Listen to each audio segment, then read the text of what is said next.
Hi, my name is Jim Painter. I am a retired newspaper editor. I am not a professional video maker, so I apologize for the low production values of this video, in which I'm going to demonstrate how community newspaper editors who aren't already doing so can use AI image generators to create their own local editorial cartoons, caricatures of local newsmakers, editorial illustrations, and illustrations to go with feature stories that don't have any other kind of art. For these demonstrations, I'll be using three different image generators: Midjourney, OpenAI's DALL-E, and Adobe Firefly. While most of the examples I show you pertain to my specific part of the country, which is the Phoenix metropolitan area, the same principles apply no matter where you live or work. First, I'm going to show the three different platforms and their pricing options, beginning with Midjourney. As you can see, Midjourney's basic plan is $10 a month, but that limits the user to 200 image generations per month. I subscribe to the standard plan, which is $30 per month, but it allows me unlimited image generations. I won't discuss the higher priced options because I believe those are meant mainly for professionals such as graphic designers. I've been using Midjourney since it was released in July 2022. Early on, they had problems with getting the right number of limbs or fingers on a person's hand, but they've improved quite a bit since then.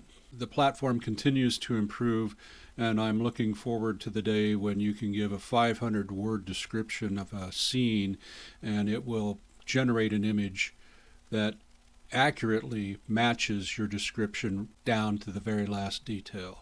DALL-E comes with the basic subscription to ChatGPT, which is $20 per month. So if you pay the $20, you not only get to use DALL-E, but you also get to use ChatGPT. Adobe's pricing options are so complicated, I'm not even going to get into it.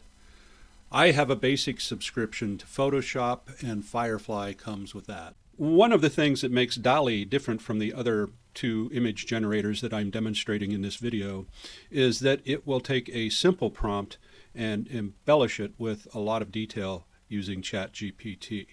And let me demonstrate what I mean by this. I'm going to start with the simple prompt of a green goblin dressed as a cowboy.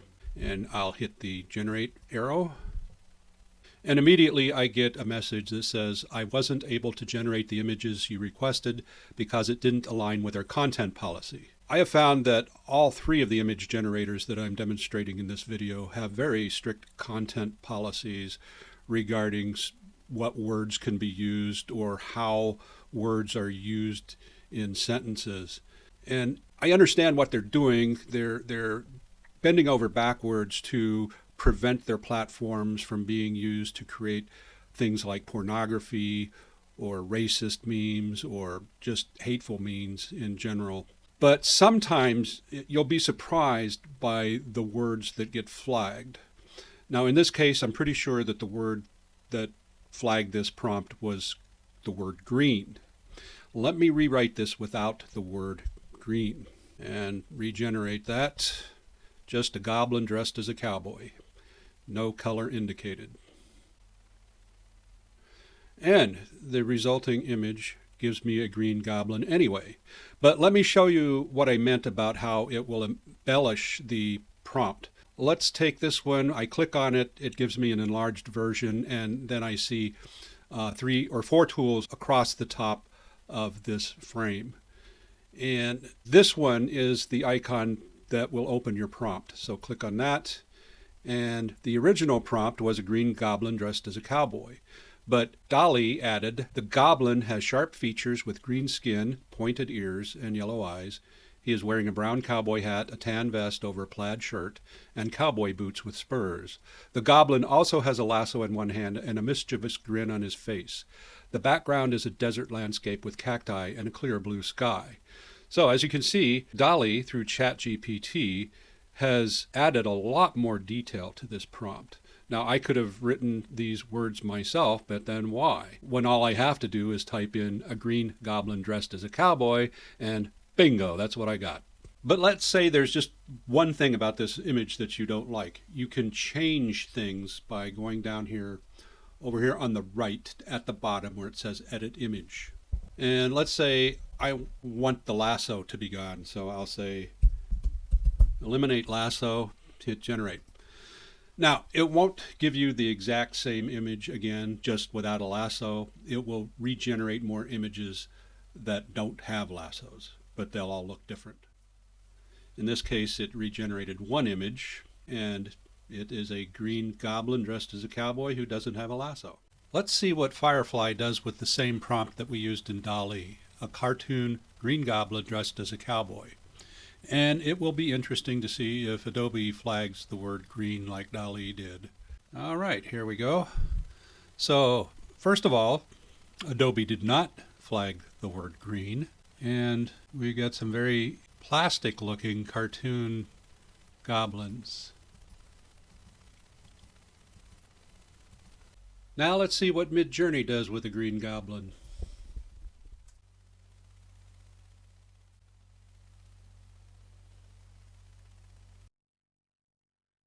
That is how 3 different image generators handle the same prompt. Here are a few sample caricatures that I made, some of them with Midjourney and some with DALL-E. I found that Firefly is basically incapable of making caricatures. So I started with some pictures of myself, and then I moved on to a current public figure in Arizona, Kari Lake, who to this day is contesting the 2020 gubernatorial race and filing lawsuits right and left, and as well as being sued herself. This next fellow is one of our local mayors, Joe Pizzillo of Goodyear, and I pulled his mugshot from the city's official webpage. A lot of people in Goodyear are concerned by the large number of warehouses they see popping up in the city limits. This is former Arizona Governor Ev Mecham, who was elected by a fluke in 1988 and impeached in 1989. I shot this photo at his impeachment hearings.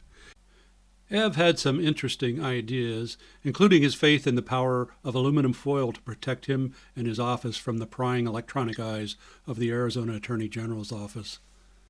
Here are some renderings of former Maricopa County Sheriff Joe Arpaio, the self-proclaimed toughest sheriff in America.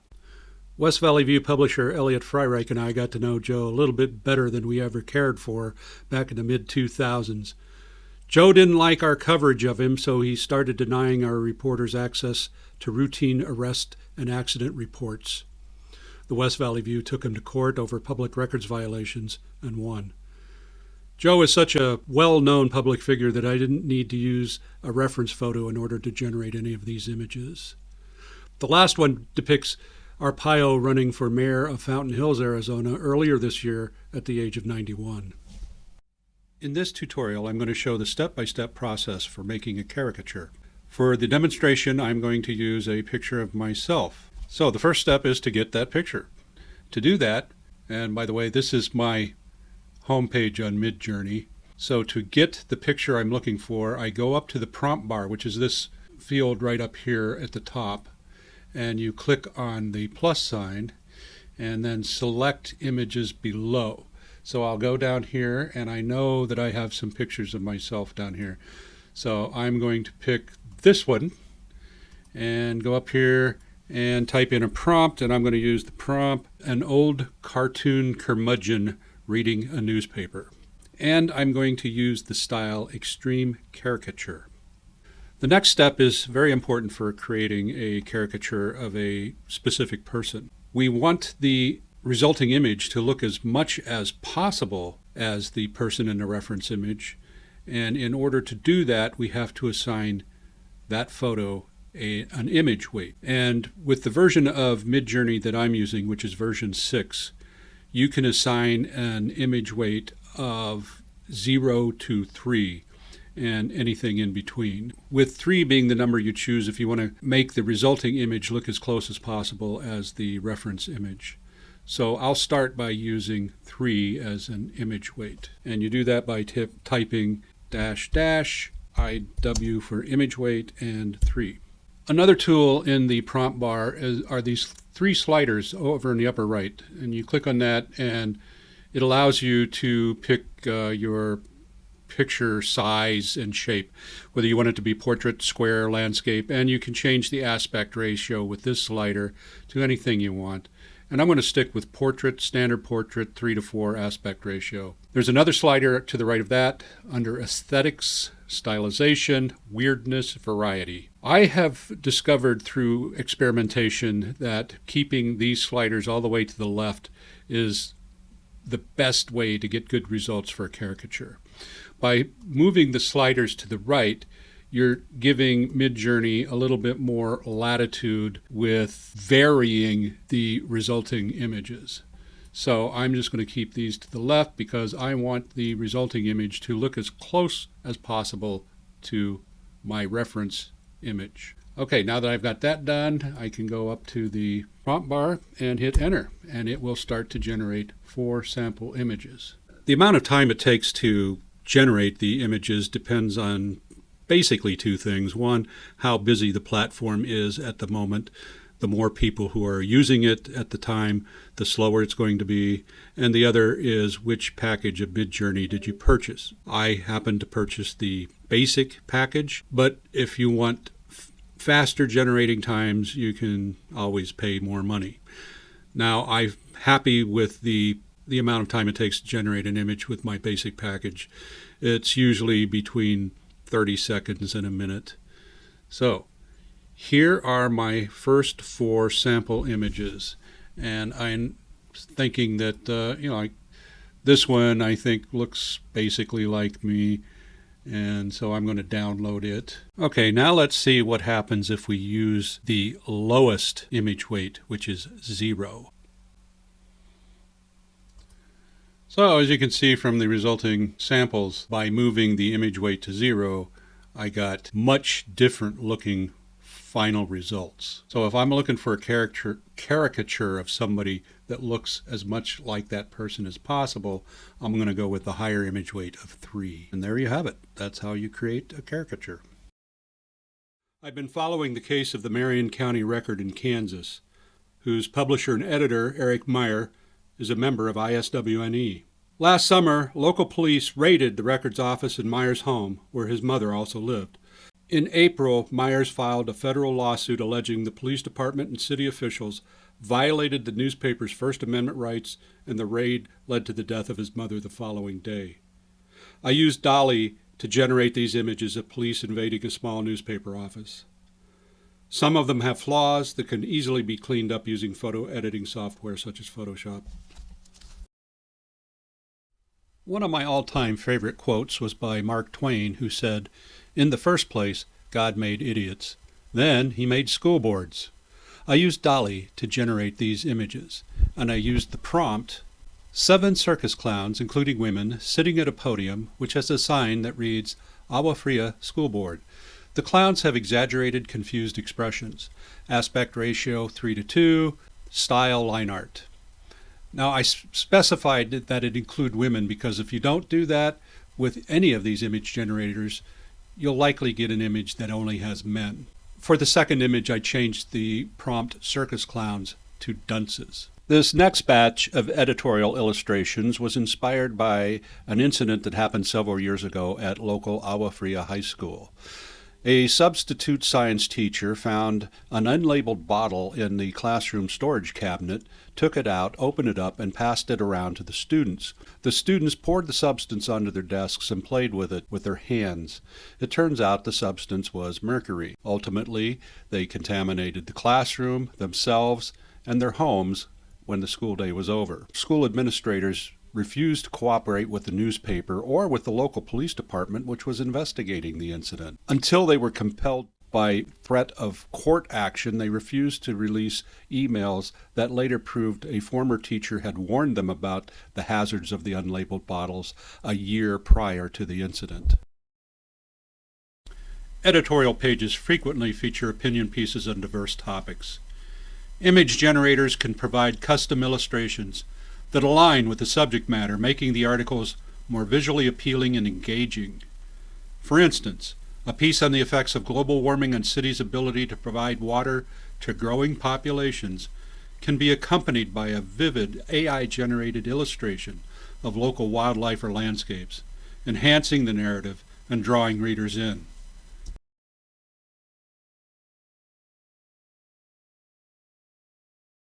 I happen to have been born in Punxsutawney, Pennsylvania, although I never actually lived there.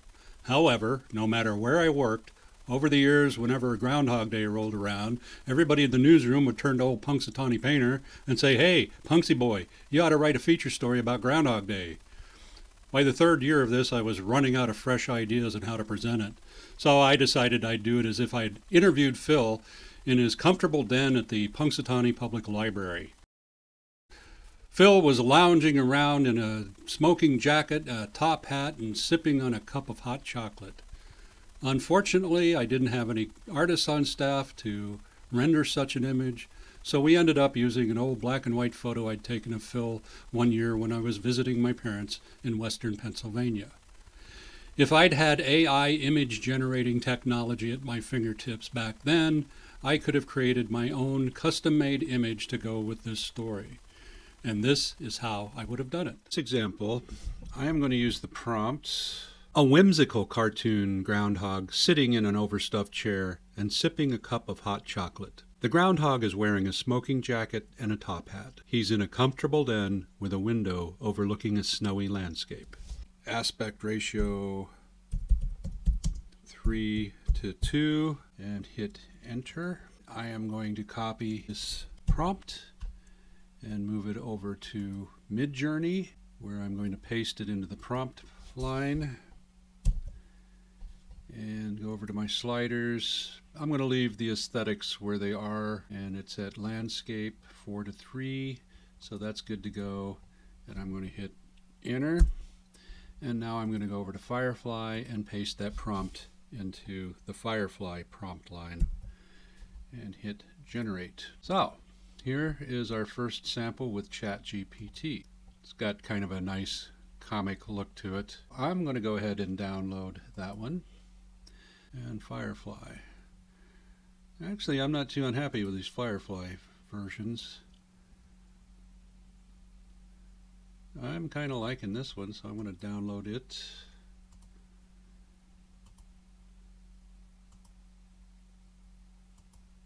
These are all very similar, so I'm just going to stick with the first one that I downloaded, this one. Now let's see what Midjourney came up with. This one captured the essence of the prompt fairly well.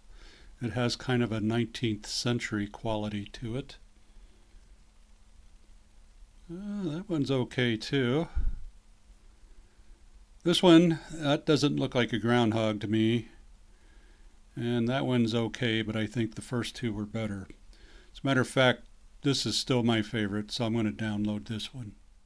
Image generators can also be used to create illustrations to go with stories about your community's history. For example, my hometown of Avondale, Arizona, celebrates its founding with an annual festival called Billy Moore Days. Billy Moore migrated to the Arizona Territory following the Civil War.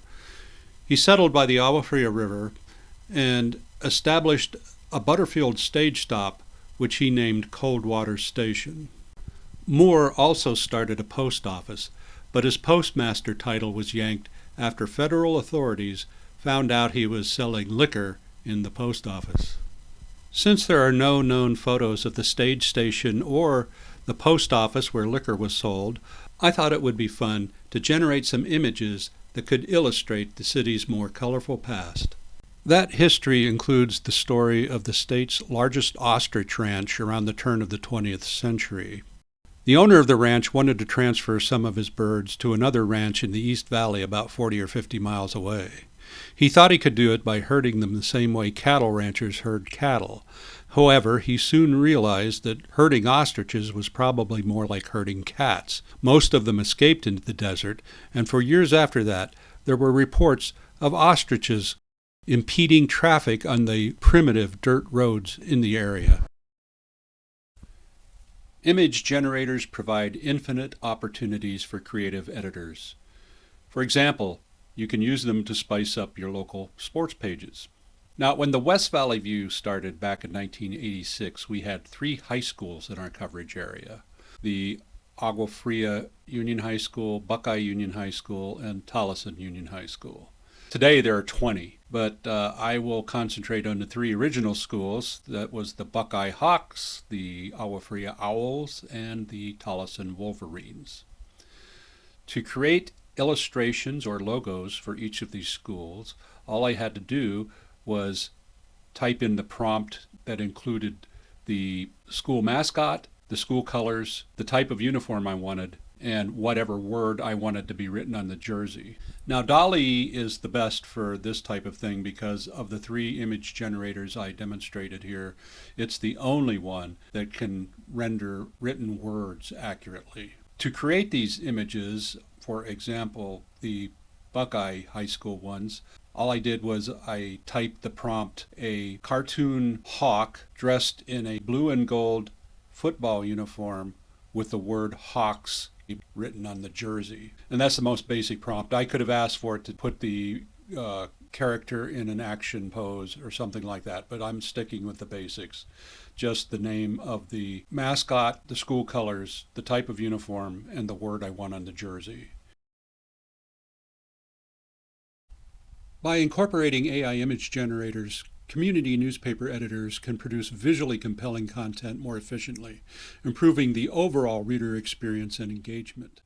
Visually appealing content attracts readers' attention, encourages them to spend more time on the page, and increases the likelihood they'll share the content on social media. Traditionally, editorial cartoons required a skilled cartoonist, which can be costly and time-consuming. With AI image generators, editors can create unique and relevant cartoons that reflect the issues and sentiments of their own community. Using an AI image generator doesn't require any special talent, only your skill as a wordsmith to describe the scene you want the AI to generate visually. It's that easy. I hope you found this video helpful. Thank you for watching.